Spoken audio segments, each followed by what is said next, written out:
শুধুমাত্র একজন বাচ্চার জন্ম দিলেই কি সে নারী হয়ে যায়?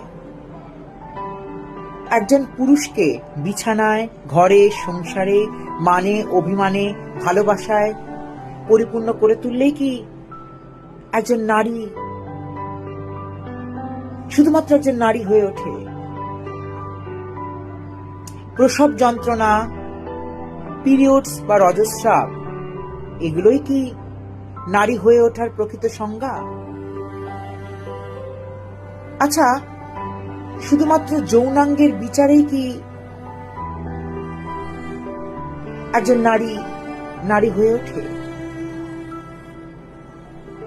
একজন মা হয়ে ওঠা মানেই কি সেই নারী প্রকৃত নারী? নাকি যে শয়নে, স্বপনে, মননে, চলনে, বলনে সবেতেই নারীত্বের অধিকারিণী